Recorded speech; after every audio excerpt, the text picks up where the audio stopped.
अस्सलाम वालेकुम। आज के इस लेक्चर में हम डाइवर्सिटी अमंग एनिमल्स के चैप्टर को स्टार्ट कर रहे हैं। डाइवर्सिटी अमंग एनिमल के चैप्टर का सेकंड नाम है किंगडम एनिमलिया, यानी इस चैप्टर के अंदर हम सारे एनिमल्स को डिस्कस करेंगे। सो एनिमल्स को फर्दर फाइलम्स में कैटेगराइज किया गया है। सो हर फाइलम को हम बारी बारी स्टडी करेंगे, बट फाइलम्स की स्टडी करने से पहले हमें कुछ टर्मिनोलॉजीज़ हैं उन्हें अंडरस्टैंड करना बहुत ज़रूरी है।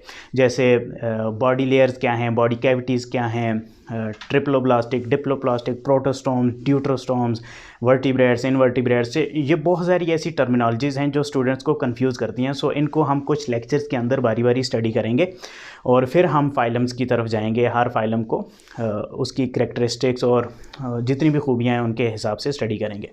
ओके, सो सबसे पहले हम ये समझ लेते हैं कि एनिमल्स क्या हैं, यानी एनिमल्स बाकी ऑर्गेनिज्म से डिफरेंट कैसे हैं। डेफिनेटली इनके अंदर कुछ ऐसी करैक्टरिस्टिक्स हैं जो इन्हें डिफरेंशिएट करती हैं बाकी ऑर्गेनिज्म से। सो जो वर्ड एनिमल है ये निकला है लैटिन लैंग्वेज एनिमा से, जिसका मतलब बनता है ब्रीथ और साउल, यानी ऐसे जानदार जो सांस लेने की सलाहियत रखते हो या जिनके अंदर रूह हो। ठीक है, सो यहाँ से ये वर्ड ओरिजिनेट हुआ है।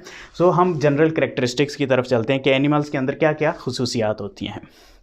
ये लिविंग ऑर्गेनिजम्स हैं, इसलिए लिविंग ऑर्गेनिजम्स वाली सारी करैक्टरिस्टिक्स इनके अंदर आएंगी। बस हम यहाँ पर कुछ ऐसी करैक्टरिस्टिक्स स्टडी करेंगे जो बाकी ऑर्गेनिज्म से इन्हें डिफरेंशिएट करती हैं, लाइक माइक्रो ऑर्गेनिज्म, फंजाई और प्लांट से इन्हें डिफरेंशिएट करती हैं।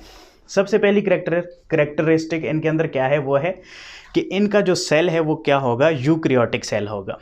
Although animals multi cellular living organisms होते हैं, यानी बट इनका जो सेल है वो क्या होता है, यूकैरियोटिक सेल होता है। जबकि बैक्टीरिया को हम स्टडी करते हैं उनका सेल क्या होता है, प्रोकैरियोटिक सेल होता है। सो इनके जो सेल्स हैं क्या हैं, यूकैरियोटिक हैं, और यूकैरियोटिक हैं ये आप ऑलरेडी स्टडी कर चुके हैं और अच्छे से जानते होंगे। सेकंड करैक्टरिस्टिक क्या है कि ये हेटेरोट्रॉफ्स होते हैं, अपनी खुराक खुद नहीं बना सकते बल्कि दूसरे ऑर्गेनिज्म से अपनी खुराक लेते हैं। जैसे प्लांट्स क्या करते हैं, अपनी खुराक खुद बनाते हैं। फंजाई क्या करते हैं, खुराक खाते हैं, ईट करते हैं, बट डाइजेशन खुराक की बॉडी से बाहर करते हैं। यानी फंजाई क्या कर रहे होते हैं, कुछ हार्मोन्स, केमिकल्स सिक्रीट करते हैं बॉडी से बाहर जो होस्ट होता है उसके ऊपर, ठीक है, या लिविंग या डिकैइंग डेड मैटर के ऊपर, वहाँ पर उस मटेरियल की डाइजेशन होती है इनटू स्मॉल पीसेस और फिर उसे एब्जॉर्ब करते हैं। जबकि एनिमल्स क्या करते हैं, अपनी न्यूट्रिशन लेते हैं by the process of ingestion, यानी एनिमल्स का एक माउथ पोर्शन होगा जहाँ से ये क्या करेंगे, फूड को खाएंगे, बॉडी के अंदर लेकर जाएंगे और वहाँ पर बॉडी के अंदर उस फूड की डाइजेशन करेंगे। सो ये एक यूनिक करैक्टरिस्टिक है एनिमल्स की। इसके अलावा एनिमल का जो सेल है उसकी आउटर मोस्ट बाउंड्री कौन सी होगी, सेल मेम्ब्रेन होगी। सो इसका मतलब है एनिमल्स के जो सेल्स हैं उनकी आउटर मोस्ट बाउंड्री में सेल वॉल नहीं है, काइटिन नहीं है। सो इनकी आउटर मोस्ट बाउंड्री क्या है, सेल मेम्ब्रेन है। बट एनिमल्स के जो डिफरेंट ऑर्गन्स हैं उनको स्ट्रेंथ के लिए डेफिनेटली सेल मेम्ब्रेन के बाहर भी या सेल के इर्द गिर्द कोई ऐसी प्रोटीन चाहिए जो उनको फ्लेक्सिबिलिटी और स्ट्रेंथ दे।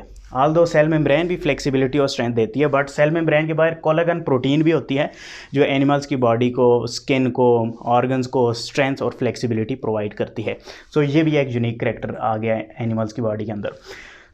एक और करैक्टर क्या है कि ये इनकी जो बॉडी है वो डिप्लॉयड होती है। जैसे प्लांट्स के केस में हमने देखा था, जो हायर वेस्कुलर प्लांट्स हैं उनकी बॉडी क्या है, डिप्लॉयड होती है, स्पोरोफिटिक जनरेशन जैसे हमने नाम दिया था।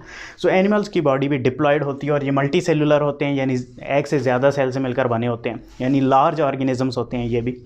और इनके अंदर जो हैप्लॉइड सेल्स होते हैं वो स्पर्म्स और गैमीट होते हैं, और स्पर्म्स और एग होते हैं, और वो एकदम से बन जाते हैं। यानी प्लांट की तरह नहीं होता कि एक फेज से गुजरें, gametophyte, female gametophyte and male gametophyte, उस स्टेज से नहीं गुजरते, डायरेक्टली गैमीट्स बन जाते हैं, डायरेक्टली सेल से डिवाइड होकर स्पर्म और एग बन जाते हैं।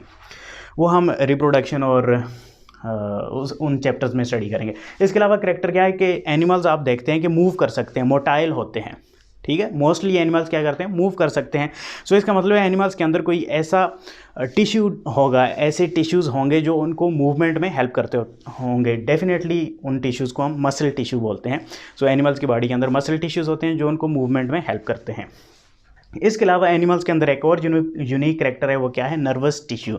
एनिमल्स की बॉडी के अंदर न्यूरॉन्स या नर्वस टिश्यू मौजूद होते हैं जो एनिमल्स को बहुत सारी डिफरेंट एक्टिविटीज़ के काबिल बनाते हैं। यानी आप जो बोलते हैं, सोचते हैं, जितनी भी एक्टिविटीज़ आप परफॉर्म करते हैं, मूवमेंट, सारी हर चीज़ के अंदर नर्वस टिश्यूज़ का रोल होता है। तो ये एनिमल की एक यूनिक करैक्टर आ गई। ओके, आज के इस लेक्चर के अंदर हमने जनरल कैरेक्टरिस्टिक स्टडी कर ली हैं। नेक्स्ट लेक्चर के अंदर हम कोई और टर्मिनोलॉजीज़ जो कि एनिमल किंगडम की बेस को समझने से पहले ज़रूरी हैं पढ़ना, उसकी तरफ चलते हैं। तब तक के लिए मुझे इजाज़त दें। शुक्रिया, अल्लाह हाफ़िज़।